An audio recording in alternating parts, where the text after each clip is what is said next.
Ang gabi ng linggo ay nagsimula gaya ng inaasahan, punang santuwaryo, ang mga ilaw ay nakatutok sa entablado, at ang mga miyembro ng kongregasyon ay kumakanta ng may kasigasigan na tila magwawasak ng mga pader. Ako si Pastor Miguel. Sa loob ng 15 taon, ako ang naging tinig ng Diyos para sa mahigit 2,000 kaluluwa sa Mexico City. Isang lungsod ng kasalanan, sabi ko noon, na nangangailangan ng apoy. At ngayong gabi, ako ang lalaking magdadala nito. Tumayo ako sa pulpito na may suot na itim na Amerikana, ang paborito kong suit, ang tinatawag kong damit ng hustisya. Ang mga mata ng lahat ay nakatuon sa akin, kabilang ang mga mata ng mahigit 50,000 manonood online. Ang mga kamera ay nakatutok. Ang oras ay dumating. Bago tayo magsimula, mag-like at mag-subscribe dahil may mga bagay dito na kailangan mong malaman bago ang sinuman. Hallelujah, sigaw ko, at sumagot ang madla ng mas malakas pang amen. Tinataas nila ang kanilang mga kamay, at ako, nakataas ang boses, ay para bang propetang isinugo upang palayain ang bayan. Ngunit may dala akong hindi nila inaasahan. Isang bag na itim na tela ang inilapag ko sa gitna ng pulpito.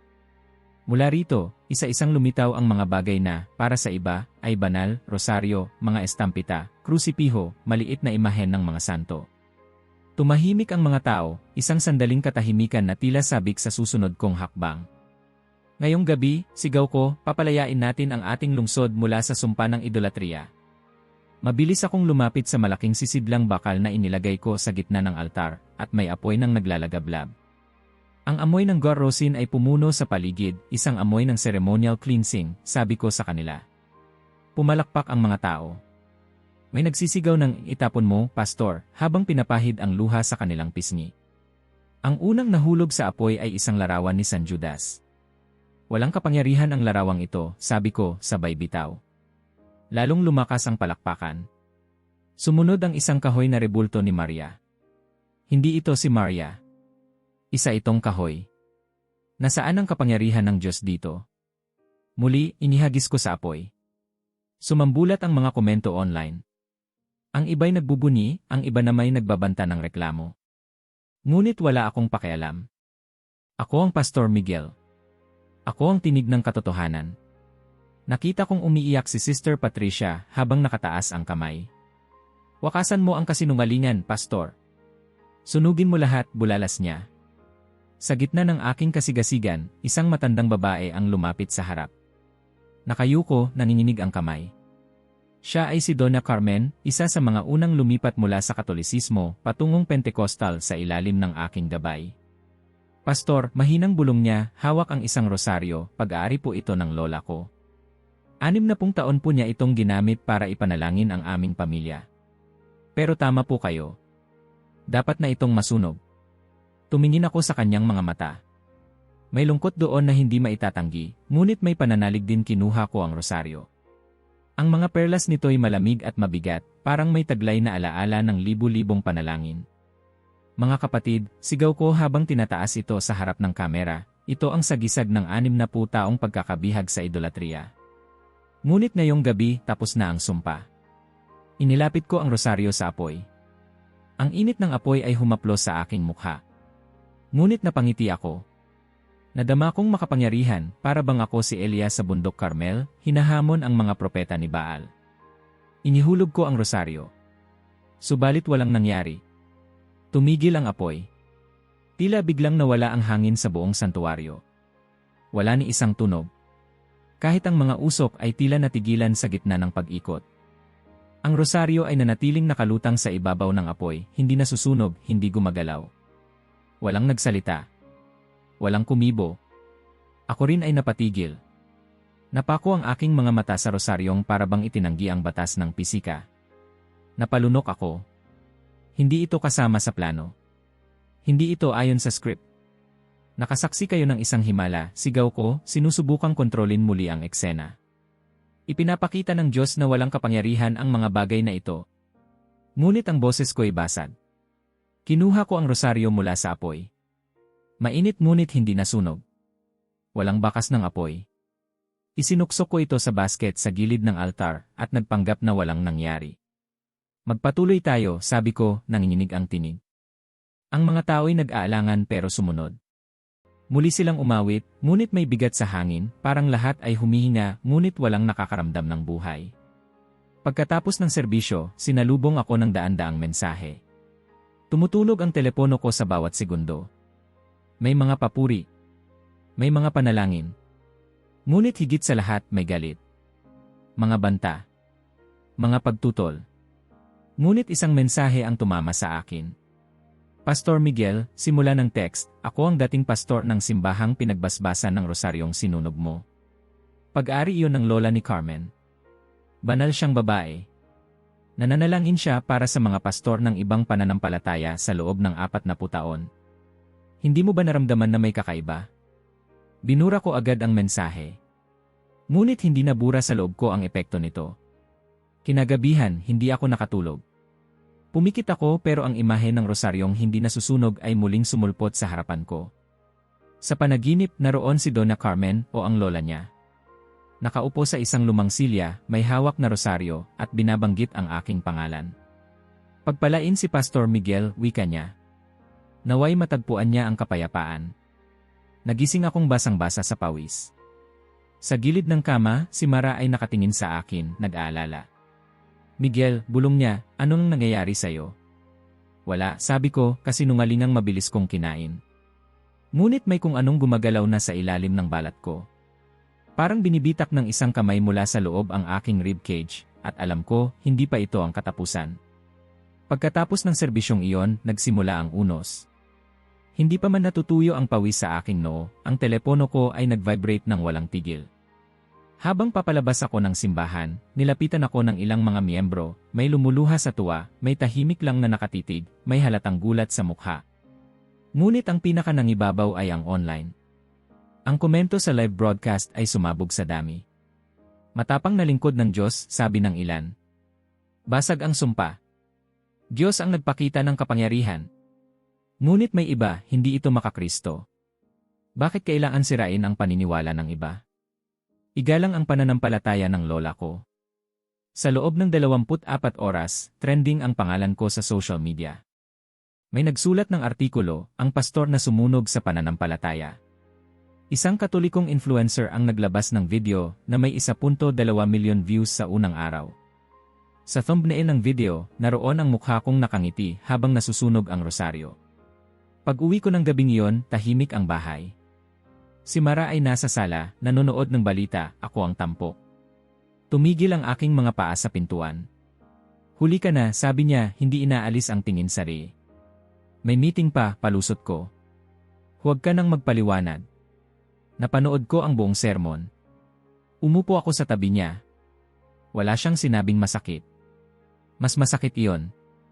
Ang katahimikan niya ay parang kutsilyong dahan-dahang nilulubog sa pagitan ng mga tadyang ko. Sa kwarto, habang pinipilit kong matulog, bumalik ang panaginip. Si Carmen, nakatayo sa altar, nakasuot ng puting bestida, hawak ang rosaryong iyon, at unti-unting lumalapit sa akin. Sa bawat hakbang niya, nababasag ang sahig sa ilalim ko. Hindi siya nagsasalita, pero ang mga mata niya ay naglalagablab ng lungkot, hindi galit. At sa likod niya, libu-libong babae, lahat nakayuko, hawak ang rosaryo, umiiyak. Nagising ako na humahabol sa hininga. Kinabukasan, hindi ko na kinaya at hindi pumasok sa opisina ng simbahan. Doon ko unang naramdaman ang bigat ng hindi ko maipaliwanag. Nag-aalmusal ako nang lumapit si Anders, ang aming 17 anyos na anak, suot ang backpack. Tiny. Mahina niyang sabi, pwede ba akong magtanong? Tumango ako habang umiinom ng kape. Bakit galit kayo sa mga Katoliko? Napabitaw ako sa tasa. Tumama ito sa mesa at kumalat ang kape sa lamesa. Ano nang ibig mong sabihin? Tanong ko, pilit na kalmado. May video sa group chat namin. Yung sermon mo. Sabi ni Roberto, kaibigan kong Katoliko, umiiyak ang lola niya habang pinapanood ka. Ang tanong niya, kailangang paiyakin ba ang mga lola para mapalapit sa Diyos? Hindi ako nakasagot. Tay, galit ka ba talaga sa kanila? Tinitigan ko siya. Ang mukha ng isang batang lalaki na hindi na bata. Naghahanap ng sagot mula sa kanyang ama. Ngunit wala akong maibigay. Anak, hindi ako galit sa tao. Sa kasinungalingan ako galit. Pero bakit mo kailangang sunugin yung mahal nila? Tanong niya. Hindi ba pwedeng makipag-usap na lang? Tumayo siya at umalis. Naiwan akong nakaupo sa harap ng kumalat na kape, nanginginig ang kamay. Sa mga sumunod na araw, sinubukan kong bumalik sa normal. Nag-preach ako. Nag-lead ng prayer meeting. Nag-schedule ng outreach. Ngunit kahit anong gawin ko, tahimik ang Diyos. Walang inspirasyon. Walang galak. Ang bawat salita mula sa pulpito ay parang hollow, parang etyo lang ng dati kong sigla. Muli, isang gabi, dumating ang mensahe. Isang hindi kilalang numero. Isang maikling video. Binuksan ko ito. Isang matandang babae, nasa hospital bed. Maputla, mahina, ngunit may ningning sa mata. Napapalibutan ng pamilya. Ako si Carmen Gonzalez, sabi niya, ang lola na sinunog ng pastor ang rosaryo. Huminto ang puso ko. Malapit na akong pumanaw. Pero gusto kong malaman mo, pastor, na mula noong gabi na yon, ipinagdarasal kita araw-araw. Hindi ko kayo kinamumuhian. Ipinagdarasal ko lang na matagpuan mo ang kapayapaan na nakita ko sa rosaryong iyon. Pinatay ko ang video. Ipinikit ko ang mga mata, ngunit hindi ko na mabura ang tinig niya. Gusto kong magalit. Gusto kong sabihin na drama lang iyon. Na ito'y panlilin lang ng kaaway. Na ito'y guilt trip ng relihiyosong emosyon. Ngunit hindi ko nagawa. Lumipas ang linggo.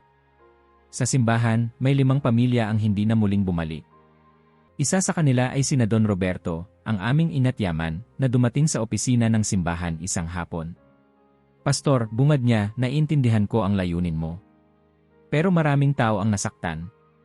5 pamilya na ang nagsabing hindi na sila makakabalik. Ayaw raw nilang maging bahagi ng simbahan ng puot. Hindi ito puot, singhal ko. Ito ay katotohanan. Tahimik si Don Roberto. Ayaw ko sanang sabihin ito, pero... Pastor, masyado ka nang naging masama ang tingin sa mga taong hindi ka pareho ng pananampalataya mo. At hindi yon ang tinuro mo sa amin dati. Pagkaalis niya, napaupo ako. Sa unang pagkakataon, hindi ako galit. Natakot ako. Sa bahay, si Mara ay mas madalas akong tingnan na para bang hindi niya ako kilala. Hindi siya nagagalit pero naroon ang distansya. Parang may kurtina sa pagitan naming dalawa. Isang umaga, habang sabay kaming nagkakape, sinabi niya, 3 linggo na kitang hindi nakikitang ngumiti. Napatitig ako sa tasa. Ni hindi ka na nakikipaglaro sa mga bata sa simbahan. Wala ka sa sarili mo. Hindi ako sumagot.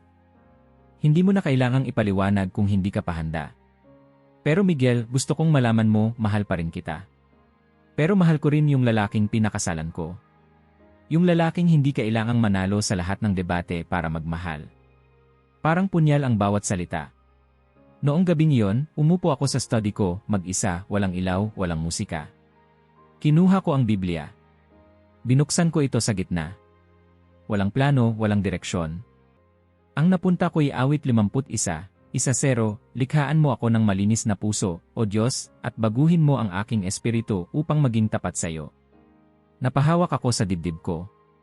Diyos, bulong ko, kung ako'y nagkamali ipakita mo sa akin. At parang sagot, muling tumunog ang telepono. Isang bagong mensahe. Pastor Miguel, hindi mo ako kilala. Ako ang pari ng simbahan kung saan binasbasan ang rosaryong iyon. Ang lola ni Carmen ay banal na babae. Ang rosaryong iyon ay pinagdasalan para sa iyo kahit hindi ka pa ipinapanganak. Alam mong may nangyaring hindi normal. Alam mo, hindi ko alam kung anong mas nakakatakot, ang posibilidad na totoo ito o ang posibilidad na matagal ko na itong alam, pero pinipilit kong itanggi. Muling bumalik ang katahimikan. Ngunit ngayon, hindi na ito katahimikang panatag. Ito'y eko. Eko ng isang Diyos na dati kong naririnig ng malinaw, ngunit ngayoy binubulungan na lang ako sa pagitan ng bawat pintig ng puso ko. At sa bawat eko, lalong hindi ko na maramdaman ang bigat ng dating kapangyarihan ko. Hindi ko na malayan kung ilang araw na ang lumipas simula ng huling beses kong naramdaman na totoo ang aking mga salita. Tuloy-tuloy pa rin ang mga gawain sa simbahan, o pilit kong pinapaikot ang mga ito. Ngunit kahit sinong may mata ay makakakita, may mali. Wala na ang sigla sa mga pag-awit.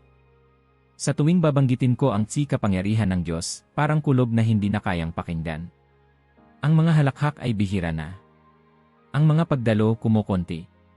Lunes ng umaga, binuksan ko ang aking email. 3 mahalagang pamilya ang nagpahayag ng kanilang pag-alis sa simbahan. Nagpapasalamat kami sa mga taon ng gabay, ngunit sa ngayon ay hinahanap namin ang katahimikan sa ibang lugar. Walang direktang banggit sa insidente, pero malinaw ang dahilan. Binuksan ko ang spreadsheet ng accounting. Pumasok si Don Roberto sa opisina. Pastor, mahinahon niyang sabi habang hawak ang isang folder, ayaw kong maging pabigat, pero kailangan nating pag-usapan to. Ipinatong niya sa mesa ang mga dokumento. Mahigit 30% ng regular giving natin ang nawala sa loob ng 2 linggo. Hindi sustainable kung magpapatuloy. Tumingin siya sa akin, walang galit. May awa. At doon ako lalong nasaktan. Ito ba ang epekto ng aking katapangan? Tanong ko, bagamat retorikal. O epekto ng hindi nila pagtanggap sa katotohanan? Hindi siya sumagot agad. Pastor, minsan hindi ito usapin ng tama o mali. Minsan, ang tanong, paano mo sinabi ang tama? At sino ang nasaktan sa paraan ng pagkakasabi? Pinikit ko ang mga mata. Kung ako'y lalambot, sinong magtuturo ng katotohanan? Baka hindi mo kailangang lumambot, Pastor. Baka kailangan mo lang makinig. Umalis siyang walang dagdag na salita. Sa gabing yon, halos wala na ang mga tao sa prayer service. Dati-reti ipon ang silid. Ngayon, tila isang extension room ng silence. Si Mara ang unang nagsalita nang makauwi ako. 3 linggo na tayong nagkakasabay ng hapunan, pero parang estranghero ka pa rin. Anong nangyayari sa'yo? Nakakaramdam lang ako ng pagod. Hindi ito pagod, Miguel. May bumabago sa'yo, at hindi ko alam kung ito ba ay galing sa Diyos o sa sarili mong kabiguan. Tiningnan ko siya. Sa mata niya, naroon pa rin ang pagmamahal. Pero may tanong din ang parehong tanong na ilang gabi na ring bumabagabag sa akin. Nasaan na ang lalaking pinakasalan ko? Tanong niya, malambot ngunit matalim. Yung lalaking pinili ang pagiging pastor dahil gusto niyang magmahal ng mga tao, hindi parusahan sila. Napaupo ako. Tahimik ang buong bahay.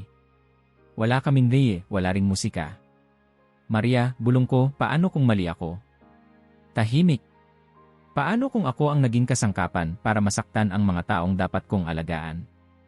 Dahan-dahan niyang inilapit ang kamay niya sa akin, hawak ang kamay ko. Mainit ang palad niya, palaging ganoon mula't simula. Kung handa kang itanong yan, Miguel, baka may pag-asa pa. Ang tanong ay, handa ka bang hanapin ang sagot, kahit hindi mo gusto ang isasagot sa'yo? Sa unang pagkakataon, wala akong depensa. Walang sermon. Walang rebuke. Ako'y isang lalaki na, sa kabila ng lahat ng kapangyarihan sa pulpito, ay wala ng sagot sa sarili. Lumabas ako ng bahay. Hindi ko sinabi kung saan ako pupunta. Wala akong dalang cellphone. Gabi na, malamig ang hangin at ang mga ilaw sa kalye ay tila mas maitim kaysa dati. Naglakad ako ng walang direksyon. Bawat hakbang ay tila pag-amin. Dumaan ako sa harap ng mga bahay na pamilyar, mga miyembrong dati ay sumasalubong sa akin ng "Ye God bless you, Pastor." Ngayon ay sarado ang mga bintana, madilim ang mga bakuran. Narating ko ang isang maliit na parke, walang masyadong tao. Umupo ako sa isang lumang bangko, kaharap ang lumang fountain na wala ng tubig. Sa ilalim ng ilaw ng poste, narinig ko ang kaluskos ng mga dahon. Napatingala ako sa langit. Diyos, mahina kong bulong, nandyan ka pa ba? Walang sagot. Ngunit sa kawalan ng sagot, may tahimik na anyaya. Magpatuloy. Maglakad pa. Huminga. Tumingin. At habang nakaupo ako roon, may batang lalaki na dumaan. Nakabisikleta, siguro mga 8 o 9 na taon. Tumigil siya sa harap ko. "Gabi na, tito," sabi niya. "Okay ka lang?" Umiti ako ng pilit. "Bata. Salamat." Minsan po, pag malungkot ako, sinasabi ng lola ko, sabihin mo lang kay Jesus. Hindi mo kailangang marinig siya para marinig ka niya. At saka siya muling sumakay sa bisikleta at umalis. Napayuko ako. Walang sermon. Walang himala. Isang batang lalaki, isang simpleng salita, at isang puso na unti-unting nababasag sa gitna ng gabi. Alam kong hindi ko pa alam ang susunod kong hakbang. Pero alam kong hindi na ako babalik sa dati. Sa gabing iyon, habang papalakad akong pauwi, ramdam ko ang bawat bigat ng yabang kong ginawang sandata. At sa bawat hakbang, parang may abo ng aking dating sarili na unti-unting nalalaglag sa kalsada. Kinabukasan, nagising akong parang may hinihila sa loob ko. Walang tunog, walang salita, pero parang may di nakikitang kamay na dahan-dahang nagtutulak sa akin palabas ng bahay. Hindi ko alam kung saan ako pupunta. Wala akong plano. Ang alam ko lang, kailangan kong lumakad. Isinara ko ang pinto habang natutulog pa si Mara. Hindi ko isinama ang telepono. Walang Biblia. Walang rosaryo. Wala akong dala kundi ang bigat ng puso kong punang tanong. Ang mga hakbang ko ay tila ginagabayan ng isang ritmong hindi ko marinig pero sinusunod ng katawan ko. Lumampas ako sa pamilihan. Sa paaralang dating pinapasukan ni Anders. Sa panaderyang paborito ni Carmen na ngayon ay may kandilang nakasindi sa gilid, isang larawan ng matandang babae at mga bulaklak. Napahinto ako. Parang sinuntok ang dibdib ko. May bata roong naglalagay ng bulaklak sa harap ng larawan.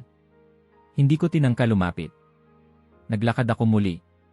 Wala sa plano ko ang makarating sa mismong simbahan ng Sagrado Corazon, pero bago ko namalayan, nandoon na ako sa tapat nito. Tahimik. Banal.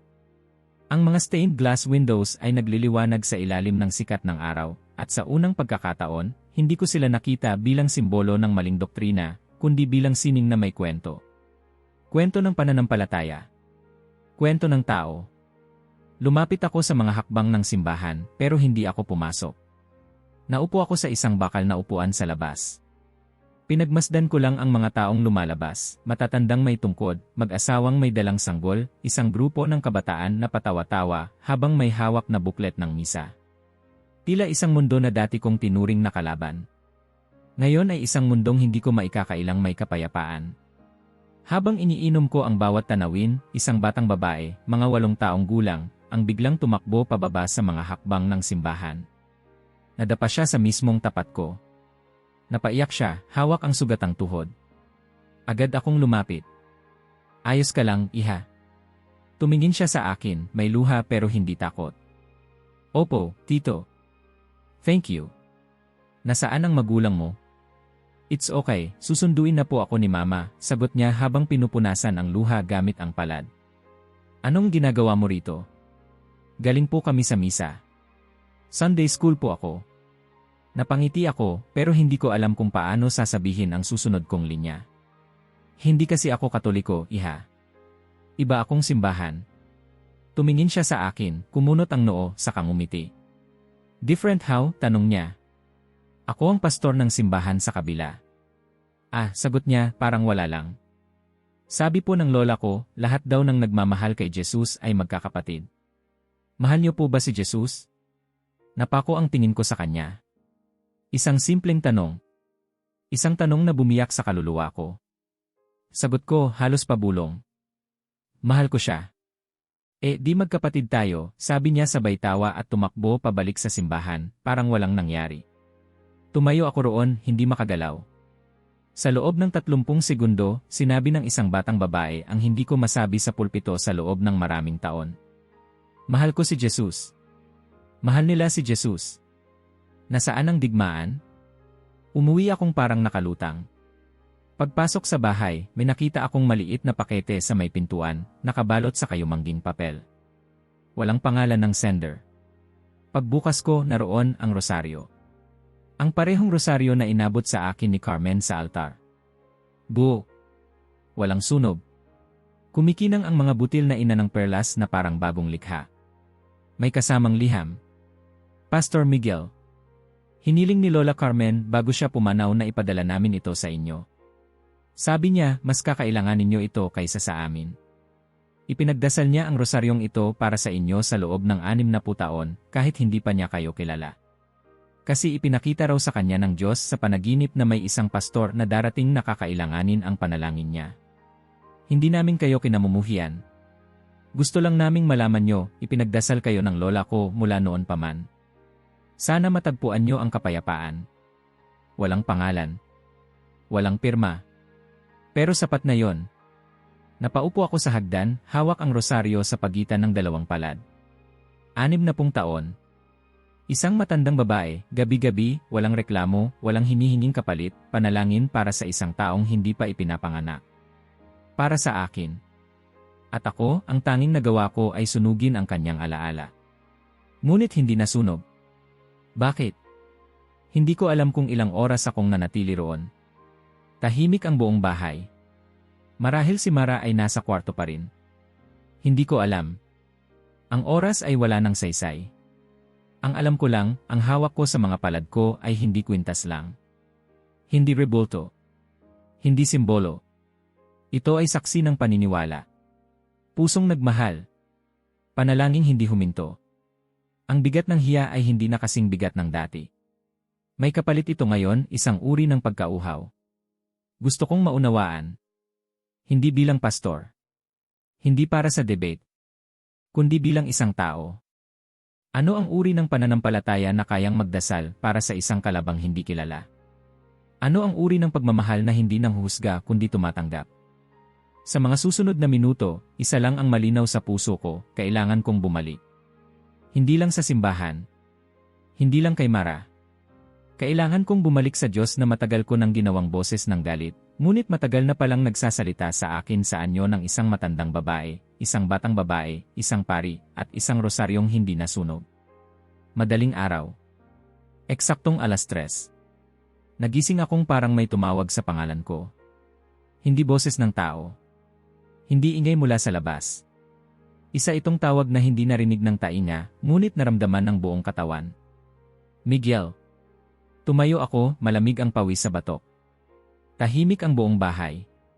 Si Mara ay mahimbing na natutulog sa tabi ko. Pinagmasdan ko siya sandali at pagkatapos ay dahan-dahang lumabas ng kwarto. Lumakad ako papunta sa study. Wala akong inaasahan. Wala rin akong plano. Ngunit habang papalapit ako, may napansin akong kakaiba. May liwanag. Manipis. Ginto. Hindi masakit sa mata pero parang bumabalot sa hangin. At ito'y nagmumula sa mesa kung saan ko inilapag ang rosaryo ni Carmen. Bumilis ang tibok ng puso ko. Pagbukas ko ng pinto, ang silid ay tila nabalot sa isang presensya. Hindi ito takot. Hindi rin kapayapaan. Isa itong banal na uri ng tensyon, parang alam mong mayroong mas dakila kaysa sayo sa mismong gitna ng kwarto. Ang rosaryo ay nakalatag sa ibabaw ng mesa at mula rito nagmumula ang liwanag. Hindi ito ilaw na mula sa bombilya. Hindi ito reflection. Ito'y parang sinag ng langit na dumikit sa mga butil ng perlas. Nilapitan ko ito. Hinawakan ko. Sa mismong sandaling iyon, tumigil ang oras. Walang tunog. Wala akong narinig mula sa labas. Tila nabalot ako ng isang bula ng katahimikan, ngunit ang katahimikan ay punang presensya. Miguel, sabi ng tinig, hindi sa tenga ko, kundi sa loob ng dibdib ko. Malambot. Mapagmahal. Ngunit hindi maikakailang makapangyarihan. Sino ka? Tanong ko, halos pabulong. Ako ang naging, ang iyong ama, ang iyong tagapagligtas, ang iyong kaaliwan. At nakikita ko ang iyong sakit. Hindi ko napigilang umupo sa sahig. Ang tuhod ko ay biglang nanghina. Ang mga mata ko ay nagsimulang mapuno ng luha. Panginoon, sabi ko, nanginginig, nagkamali ako. Walang pangungutya ang sagot. Anak, ang pagmamahal ay hindi pagkakamali. Ngunit ang pagmamataas ay laging masakit. Sinaktan mo ang aking mga anak. Pero higit sa lahat sinaktan mo ang sarili mo. Napasubsob ako sa sahig. Hinihiling ko ipakita mo sa akin ang totoo. Ano ang totoo?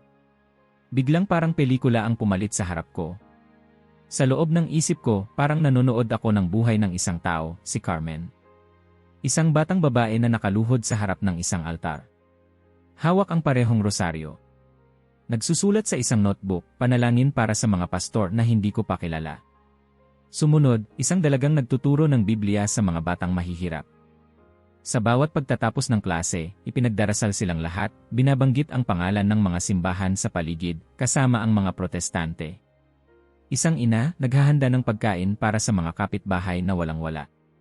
Sa bawat huling kutsara, binibigkas, para sa kapatiran, sa ngalan ng anak ng Diyos. Isang matandang babae, na nanalangin sa dilim ng kwarto, hawak pa rin ang rosaryong iyon. At sa kanyang panalangin, binabanggit niya ang isang pangalan, bago pa man siya nagkaroon ng dahilan. Panginoon, para sa pastor na darating. Ibigay mo sa kanya ang puso ng iyong anak. 4 na dekada bago ako isinilang. At sa isang iglap, ang eksena ay nagbago. Nakita ko ang sarili ko. Nakatayo sa pulpito. Sumisigaw. Nakasimangot. Hawak ang rosaryo. Ibinabato ito sa apoy. Ang mukha ko ay puno ng yabang. Ang mga mata ko ay kumikislap sa pagmamataas. At sa likod ng eksena, may isang lalaking umiiyak, si Jesus. Hindi para sa rosaryo.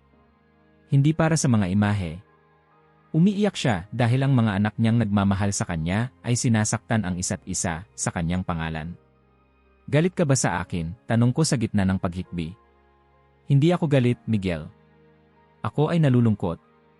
Nalulungkot ako na ginamit mo ang aking pangalan upang magtayo ng pader, hindi tulay. Ngunit umaasa pa rin ako. Dahil nakikita ko ang puso mo at alam ko na maaari itong magbago. Tumulo ang luha ko sa rosaryo. Sa sandaling iyon, nagsimulang uminit ang rosaryo. Ngunit hindi pisikal. Ito'y parang pulso ng init, isang tibok ng pag-ibig, isang sigaw ng lahat ng panalangin hindi ko kailanman sineryoso. Isang biglaang pag-unawa ang bumalot sa akin. Ito ang panalangin ng libu-libong Katolikong nanalangin hindi para ipanalo ang kanilang doktrina, kundi para sa mga pastor na kagaya ko. Hindi nila ako tinuring na kaaway. Tinuring nila akong kapatid. At ano ang dapat kong gawin ngayon? Tanong ko sa gitna ng luha. Gawin mo ang palagi mong alam gawin, Miguel, sagot ng tinig. Magmahal. Tahimik. Isang katahimikang hindi nakakatakot kundi nagpapatahimik ng bagyo sa puso. Magsimula ka sa pagpapagaling. Bumangon ka hindi para itama ang iba, kundi para ayusin ang sugat. Huwag kang lumakad mag-isa. Dalhin mo ang mga panalangin ni Carmen. Dalhin mo ang pagmamahal ng aking mga anak. Lumakad ka bilang tagapamagitan. Bilang saksi ng aking awa. Nanatili ako sa sahig. Hindi ko alam kung ilang oras akong nandoon. Pero alam ko, hindi na ako babalik sa dati. Ang rosaryo ay nakapulupot pa rin sa aking mga kamay at ang liwanag ay unti-unting naglaho. Ngunit ang liwanag sa loob ko nagsisimula pa lamang. Ang araw ay halos sumikat na nang makalabas ako sa study. Mabigat ang katawan ko pero magaan ang puso. Para akong isinawsaw sa apoy at tinanggal ang lahat ng hindi totoo. Sa unang pagkakataon sa napakahabang panahon, wala akong itinatago. At alam kong hindi ko na kayang itago pa sa taong pinakaimportanteng kasama ko sa buhay na ito. Pagbukas ko ng pinto sa kwarto, naroon si Mara, nakaupo sa kama, nakasandal sa headboard, hawak ang tasa ng kape. Hindi siya nagulat nang makita ako. Parang inaasahan niya na darating ang sandaling ito. Tumingin siya sa akin, at bago pa ako makapagsalita, bumulong siya, "Anong nangyari, Miguel?" Umupo ako sa dulo ng kama. Huminga ng malalim. Tumingin sa kanya, hindi bilang pastor, kundi bilang asawa, bilang lalaking minsang ipinangako sa kanya ang katotohanan at kababaang loob. "Maria," basag ang boses ko. Nagkamali ako. Hindi siya kumibo. Hindi rin siya tumalikod. Hinayaan lang niya akong magsalita, gaya ng dati, kung kailan siya ang aking tahimik na altar ng katotohanan. Lahat ng ginawa ko, lahat ng sinabi ko. Hindi ko na alam kung alin doon ang talagang galing sa Diyos at alin ang galing lang sa sarili kong galit. Pero isang bagay ang sigurado ako ngayon, sinaktan ko ang mga taong minamahal rin ng Diyos. Tumingin siya sa akin, may luhang nagbabanta sa gilid ng kanyang mata. Ngunit hindi ito luha ng pagkabigo. Ito'y parang luha ng pag-asa na matagal na niyang hinihintay. "At anong balak mong gawin?" tanong niya, banayad. Hihingi ako ng tawad. Kanino? Sa lahat, pero magsisimula ako sa pinakanasusugatan. Sa mga Katoliko. Sa pamilya ni Carmen. Sa pari ng simbahan nila. Tumango siya. At doon ko nakita ang ngiting kay tagal nang nawala sa mukha niya. "Bumalik ka na, mahal," sabi niya. Yung Miguel na nakilala ko, yung lalaking hindi takot maging mali basta't mahanap ang totoo. Niyakap niya ako, mahigpit, mahaba. Parang niyayakap niya ang taong nawala at ngayon ay muling bumalik. Pagkatapos naming kumain ng almusal, pumasok ako sa study at kinuha ang papel. Sumulat ako ng liham, hindi sermon, hindi pahayag sa publiko, kundi taos-pusong pag-amin. Humigit kumulang 5 pahina, isinulat ko ang lahat, ang aking pagmamataas, ang aking galit, ang aking panaginip, ang liwanag, ang tinig, ang pangalan ni Carmen. Matapos kong pirmahan, isinara ko ito sa sobre. Isinuksok sa bulsa ng aking coat. Sa kabilang bulsa, ang rosaryo. Huminga ako ng malalim. "Nakahanda ka na?" tanong ni Mara mula sa pintuan. Tumango ako. Sasamahan mo ba ako? Hinding-hindi kita iiwan sa hakbang na to. Naglakad kami. Magkakasabay ang aming mga hakbang, parang sinasadya ng Diyos na marinig ko ang tunog ng bawat paa sa simento, bilang paalala na bawat hakbang ay may patutunguhan.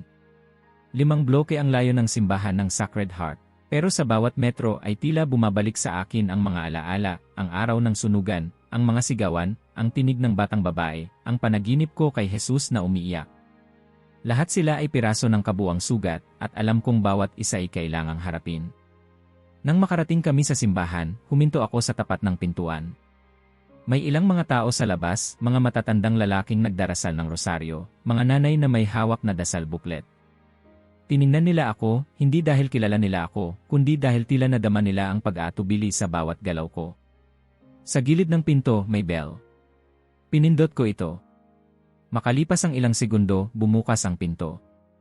Isang lalaking nasa edad 60, katamtaman ng taas, nakasuot ng simpleng itim na kasuotan ng pari, at may mga matang punang kabaitan, ang humarap sa akin. Padre Martinez, tanong ko, bahagyang nanginginig. Opo. Kayo po. Pastor Miguel, sagot ko. Isang katahimikan ang sumunod. Tinitigan niya ako ng ilang segundo. At pagkatapos ay lumapit. Walang sinabi. Walang sermon. Yumakap siya. Isang yakap na walang kondisyon. Isang yakap na hindi kailangang magpaliwanag. Isang yakap na mas malalim kaysa sa lahat ng panalangin ko sa mga nakaraang buwan. Pagkatapos ng ilang minuto, binigkas niya sa mababang tinig, matagal ko nang pinagdarasal ang sandaling ito. Maligayang pagdating, kapatid. Hindi ko na napigilan ang luha ko. Tumulo na lang sila, parang sumuko na rin ang mga mata ko sa bigat ng kaluluwang matagal nang isinasara. Pumasok kami sa loob. Tahimik. Liwanag mula sa stained glass ang bumalot sa loob ng simbahan. Umupo kami sa isang bangko sa gilid, malayo sa altar, pero sapat na lapit para maramdaman ang presensya ng banal. Inaasahan kong darating kayo, bulong ni Padre Martinez. Simula ng gabing iyon, ipinagdasal namin kayo araw-araw. Lahat ng ito, sabay abot ko ng sobre. Ito ang lahat ng hindi ko nasabi noon. Binasa niya ang liham, dahan-dahan. Wala siyang tinanggal na linya. Nang matapos, tiniklop niya ito, isinuksok sa bulsa, at tumingin sa akin. Ang puso mong ito, sabi niya, ay pinagbunga ng daan-daang panalangin. Alam mo ba kung gaano karaming misa ang inialay para sa iyo mula ng gabing iyon? Napailing ako, di makapaniwala. May mga kapilyang walang kuryente, pero may kandilang sinindihan para sa iyo. May mga lola sa probinsya na nag-aayuno para sa iyong kapayapaan. May mga batang nagsabing sino man po siya, Panginoon, pagalingin niyo ang puso niya. Hindi mo man sila kilala pero mahal ka nila. Hindi ko na kinaya. Niyuko ko ang ulo ko at napahagulgol. Bakit, tanong ko. Bakit ganoon sila magmahal? Tulad mo, mahal nila si Jesus. At kung mahal mo siya, mamahalin mo rin ang mga kapatid mo, kahit magkaiba kayo ng bahay panambahan. Tahimik kaming nagdasal. Walang itinakdang dasal. Walang script. Isang tahimik na pasasalamat mula sa puso ng dalawang lalaking minsang pinaghiwalay ng doktrina, pero ngayoy pinagbuklod ng awa. Nang matapos, tumayo si Padre Martinez at inilabas mula sa drawer ang maliit na kahon. May iniwan si Carmen para sa'yo. Pagbukas niya, isang maliit na papel ang laman, manilaw-nilaw na, halatang matagal nang isinulat. Para sa pastor na darating, nakasulat sa simula. Huwag mong hayaan na ang galit ang bumuo sa'yo. Ang pag-ibig lang ang kayang magbuo ng tunay na tahanan para sa Diyos. Umiyak kaming dalawa. At sa sandaling iyon, alam kong ang unang hakbang ay hindi pala pagsuko ng paninindigan. Ito'y pagbabalik sa tunay na layunin ng paninindigan, ang pagmamahal. Makalipas ang isang linggo mula sa aming pag-uusap, muli akong bumalik sa simbahan ng Sacred Heart, pero ngayon dala ko na ang aking mga plano. Hindi plano ng debate, hindi ng pagtutuwid, kundi plano ng pagkakaisa. Hindi para pagtibayin ang teolohiya, kundi para paglingkuran ang isa't isa sa ngalan ng isang Panginoon. Padre, bungad ko nang makita ko si Martinez sa gilid ng simbahan, habang kinakausap ang isang madre, handa na akong simulan ang tulay. Napangiti siya. At saan mo gustong ilatag ang unang piraso? Sa mga nangangailangan. Doon nagsimula ang aming unang pagpupulong. Sa maliit na silid sa likod ng altar, naupo kami sa parehong panig ng mesa, kasama sina Mara, Don Roberto, ilang madre at voluntaryo mula sa magkabilang simbahan. Wala pang formalidad. Wala pang pamagat. Isang ideya lang, ang araw ng pagkakaisang Kristiyano. Walang sermon, sabi ni Padre Martinez. Walang debate, dagdag ko. Pagmamahal lang sa gawa, sabay sabi naming dalawa. Natawa ang lahat. Hindi dahil sa biro, kundi dahil ramdam ng bawat isa na may himala nang ang unti-unting isinisilang sa gitna namin. Habang pinag-uusapan namin ang plano, mga food drive, medical mission, pagbibigay ng libreng gamit sa eskwela, napansin kong may panibagong apoy sa mga mata ni Mara. At sa isang sandali ng katahimikan, marahan niyang hinawakan ang kamay ko sa mesa. Doon ko napagtanto, ang babae na ilang buwan kong nawalan ng koneksyon, ngayon muling nakakabit sa akin sa isang layunin. Kinagabihan, habang inaayos ko ang ilang notes ko, hindi ko mapigilang tingnan ang rosaryo sa desk. Hinawakan ko ito at sa halip na ilayo, ipinikit ko ang aking mga mata. Naglakad ako kinabukasan patungo sa simbahan, dala ito. Padre, tanong ko habang papasok kami sa chapel, pwede mo ba akong turuan kung paano gamitin to? Hindi siya agad sumagot. Tumingin muna siya sa akin, parang sinisigurong hindi ako nagbibiro. Nang makitang seryoso ako, tumango siya. Pero hindi para sumubok, ha? Kundi para umunawa. Tumango ako. Yun ang gusto ko. Umintindi. Naglakad kami papunta sa maliit na silid-dasalan sa likod ng simbahan. Tahimik. Isang krusipiho sa pader, isang kandila sa sulok. Umupo siya sa isang silya, kinuha ang isang rosaryong kahalintulad ng kay Carmen at ipinasa ito sa akin. Hindi ito magic, sabi niya. Hindi ito kahilingan. Isa itong pagninilay sa buhay ni Kristo. Itinuro niya sa akin ang bawat misteryo, ang tuwa, ang hapis, ang liwanag, ang kaluwalhatian. Sa bawat isa, isang bahagi ng Ebanghelyo. Sa bawat Aba Ginoong Maria, isang pagninilay sa kung paano si Maria ay tumugon sa plano ng Diyos. Sa bawat ama namin, isang pag-alala kung sino talaga ang sentro ng lahat ng ito. Hindi ko inaasahang maramdaman ang naramdaman ko. Tahimik akong nanalangin, hindi bilang Katoliko, hindi bilang Pentekostal, kundi bilang taong gustong masilayan ang puso ng kanyang kapwa. Ilang gabi ko pa itong inulit. At sa bawat paghawak sa butil, mas lumalalim ang respeto ko sa pananampalatayang dati kong nilapastangan. At higit pa rito, mas lalo kong naramdaman ang presensya ng Diyos. Hindi sa sigaw. Hindi sa lakas. Sa bulong. Ngunit hindi lahat ay nakakita ng ganito. Pastor, sabi ni Brother Elas, isa sa mga mas matatandang miyembro ng aming simbahan, totoo bang pumupunta ka sa simbahan ng Katoliko? Tiningnan ko siya sa mata. Nakikipagtulungan ako sa kanila. At sa tingin ko, gusto iyon ng Diyos. Pero hindi ba't hindi tayo dapat makisangkot sa maling doktrina? Malibang magpakain ng nagugutom. Malibang bisitahin ang may sakit. Malibang ipanalangin ang kapayapaan sa ating bayan. Hindi siya nakasagot. Ngunit ang balita ay kumalat. May ilan na tumalikod, hindi na muling dumalo. Ngunit marami rin ang nanatili. At sa hindi inaasahan, si Anders ang unang lumapit sa akin pagkatapos ng sermon isang linggo. Tay, sabi niya habang abala kami sa pag-ayos ng kahon ng mga canned goods, nakita ko sa balita yung ginawa niyo ni Padre Martinez. Proud ako sa inyo. Natawa ako, bahagyang nahihiya. Akala ko magagalit ka dahil sa pagbabago ko. Hindi. Kasi ngayon, alam kong totoo na ulit ang sinasabi mo. Sa tabi namin, tahimik na nakikinig si Mara at nilapitan kami, sabay yakap sa aming dalawa. Tama kayo, sabi niya. Ito ang simbahan na gusto kong pagtulungan natin, simbahan na hindi nagtatapon ng bato, kundi naghuhugas ng paa. At dumating ang araw ng pagkakaisang Kristiyano. Hindi ito en grande. Walang fireworks. Pero sa likod ng paaralan, naglatag kami ng mahabang mesa para sa feeding program.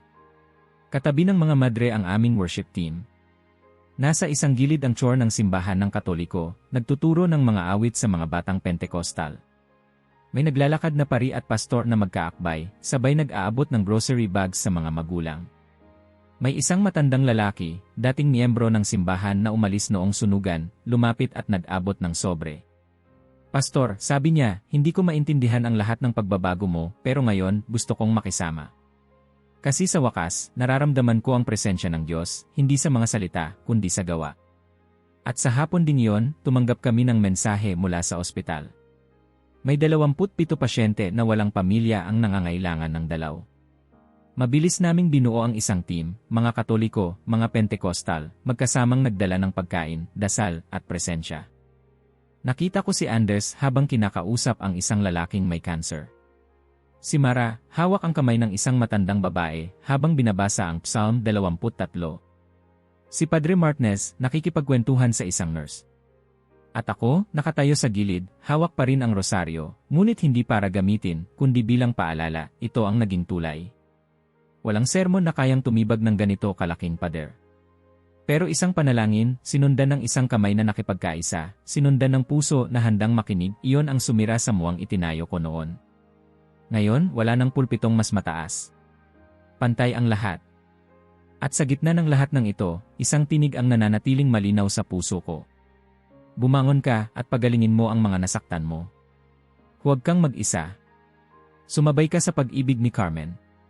Dalhin mo ang aking liwanag. Tumayo ako sa gitna ng santuwaryo, sa mismong lugar kung saan ilang buwan lang ang nakalipas ay ginamit ko ang apoy para sirain. Ngayon, wala nang sisidlang bakal. Wala nang bag ng mga sagradong gamit. Tanging isang simpleng altar lamang, may kandila, isang krus, at isang maliit na tela kung saan nakapatong ang isang rosaryo na maputi pa rin, hindi nasunog at buo. Ang simbahan ay mga miyembro mula sa aming Pentekostal na kongregasyon, mga pamilya mula sa simbahan ng Sacred Heart, mga taong dati takot pumasok dito, at ngayon ay tahimik na nakaupo, parang hinihintay ang himala. Ngunit ang himala ay hindi apoy. Hindi rin liwanag. Ang himala ay ang pagkakaroon ng lakas ng loob para tanggapin ang sarili mong pagkakamali sa harap ng lahat. Lumapit ako sa pulpito. Pinagmasdan ko ang kongregasyon. Sa unang pagkakataon, hindi ako naghahanap ng pagsang-ayon sa kanilang mga mata. Hinahanap ko ang katotohanan. Magandang gabi, panimula ko. Tahimik ang lahat. Bago ko sabihin ang anumang bagay, gusto kong sabihin ito ng malinaw, nagkamali ako. Napaubo ang ilan. Napasinghap. Ngunit walang nagsalita. Lahat ay nakikinig. Ginamit ko ang pangalan ng Diyos para saktan. Ginamit ko ang pulpito para magtanim ng takot. At pinili ko ang pagiging tama kaysa sa pagiging tapat. Huminga ako ng malalim. Sa harap ninyo at sa harap ng mga kapatid nating Katoliko na narito ngayong gabi, humihingi ako ng tawad. Hindi para sa pagkakaiba ng ating paniniwala, kundi para sa kawalan ko ng paggalang, at higit sa lahat, sa kawalan ko ng pagmamahal. Lumapit mula sa likod ang ilang pamilya. Mga mukha na pamilyar. Mga mukha na dati kong sinaktan ng mga salitang itinuro kong banal. Isang matandang babae ang unang lumapit. Hawak ang kamay ng kanyang apo. Si Mara ay tahimik na lumapit rin sa aking tabi, pinatong ang kanyang kamay sa balikat ko, na parang sinasabi, handa na kami. Ginamit ko ang rosaryo bilang simbolo ng maling pagsamba, patuloy ko, habang tinuturo ang rosaryong nasa altar. Pero ngayon, alam ko na, ang rosaryong ito ay naging daluyan ng panalangin, ng pag-ibig, ng paninindigan. At sa kabila ng lahat, ginamit ng Diyos ang bagay na yon para buksan ang puso ko. Mula sa gitna ng simbahan, marahan akong nilapitan ni Padre Martinez. Hindi kami nagsalita. Magkaharap lang. At sa gitna ng katahimikan, niyakap ko siya. Isang yakap na walang nakaraan, walang pagtatalo, kundi yakap ng dalawang anak ng Diyos na parehong sugatan, parehong pinatawad. Sunod-sunod ang mga lumapit.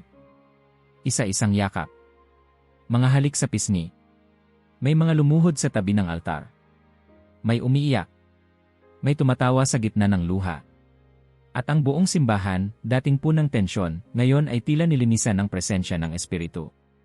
Nagpatuloy ang gabi sa awitan, hindi sa estilong pamilyar sa amin, kundi halo, isang kombinasyon ng mga himno, mga tradisyonal na kanta, at mga bagong awit na nagsasalita ng kapayapaan at pagkakasundo. Nakita ko ang worship leader ng aming simbahan na kaduet ang chore member ng Sacred Heart. Si Anders, nasa gitna ng grupo ng kabataan mula sa parehong panig, nagtatawanan, nagbabahagi na ng pagkain. Pagkatapos ng serbisyong iyon, bumalik ako sa opisina. Tahimik. Maliwanag lang dahil sa maliit na ilaw sa mesa. Sa gitna ng lahat ng papel, ng mga tala at Biblia, naroon ang rosaryo ni Carmen. Kinuha ko ito at inilagay sa isang maliit na glass case. Hindi para sambahin. Hindi para ipagmayabang, kundi para ipaalala sa akin araw-araw kung saan ako nagmula at kung saan ako dinala ng Diyos. Bumalik ako sa upuan ko, tinitigan ito. Hindi mo na ako kilala, Carmen, sabi ko sa hangin, pero dahil sa iyo, natutunan kong mahalin ang mga dating kinatatakutan ko. Salamat. Sa paglipas ng mga buwan, patuloy na namunga ang ugnayang nabuo.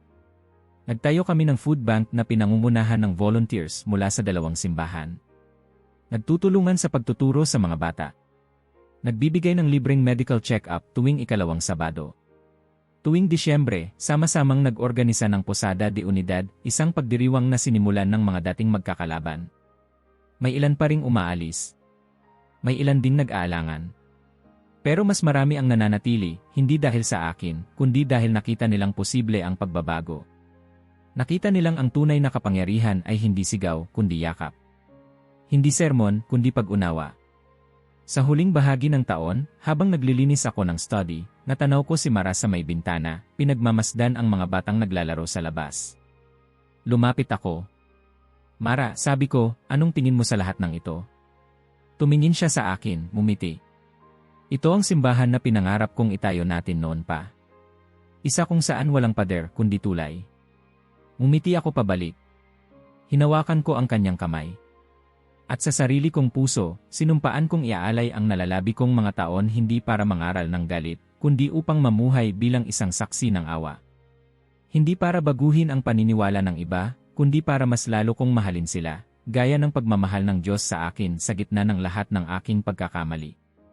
Dahil sa huli, higit sa lahat ng teolohiya, higit sa lahat ng pagkakaiba, higit sa lahat ng tamang paliwanag, pag-ibig ang magtatagumpay. At ang rosaryo ni Carmen, na minsang itinuring kong sumpa, ngayon ay paalala ng biyaya. Kung naabot mo na ito, mag-iwan ng like at mag-subscribe dahil ang mga balitang tulad nito, ikaw ay dapat. Ang unang nakaalam.